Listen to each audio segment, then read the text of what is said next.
I love to read the AARP Bulletin. It's always full of great tips and advice, but I found an error in the March edition which has to be corrected. Otherwise, you might lose your home unnecessarily if you require nursing home care. Here to explain is my law partner who never makes a mistake, Lori Steiner. Thanks for joining us, Lori. Well, thanks, Armin. All right, so the question posed in the AARP Bulletin is this. I'll read it. My mother has spent all her savings and needs to get nursing home care through Medicaid. If she goes on Medicaid, could she lose her home? And the answer they gave was no, she couldn't lose her home. It went on to say that the home, along with personal belongings, a car, and some other things, are all exempt. Is that right? It is not right. I saw the same article and I thought to myself, this isn't right.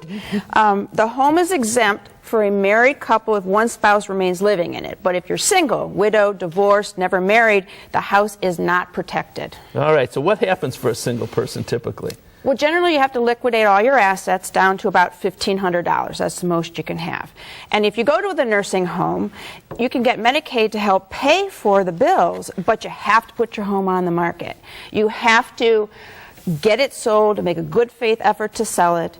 Once it's sold, however, you're going to lose your Medicaid benefits because you have the money now. Right. You can need to spend it all back down on your care, and once you do that, you get back on Medicaid. But in other words, you lose your house. You lost the house. Yeah. Okay. And for a married couple, you protect the house? Yes and no. When one spouse has to go into the nursing home, the couple has to spend down their assets, half of the other assets besides the house, down to only about $115,000. The house is exempt as long as one spouse is living in it.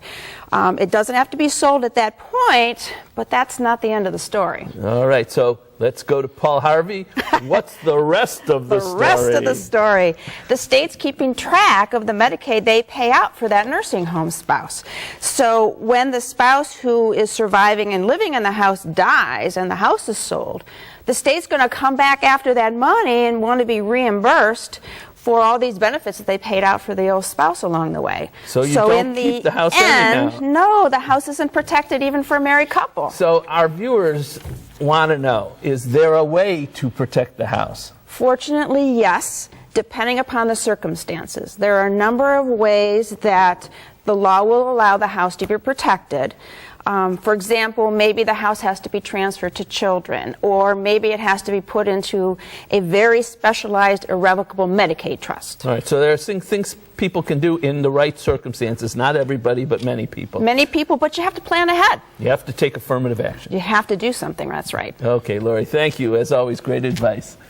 When it comes to Medicaid and nursing home costs, there is a lot of bad information out there. But here's the truth. You will probably not be able to get Medicaid for nursing home costs and still protect your home unless you take some affirmative steps to protect yourself. For more information, you can come on out to a seminar where we'll be explaining how to protect your home. The information's next. To learn more or to reserve your spot at a free seminar, call Budish, Solomon, Steiner, and Peck at 1-888-236-5173 or log on to www.budishandsolomon.com. Thanks for joining us. Until next week's show, please make the most of your golden opportunities. Would you like to join our kitchen conversation? All you have to do is call toll-free 1-877-765-1543 and leave us your question, name, and phone number. Or log on to www.golden.tv for all the latest information and show updates.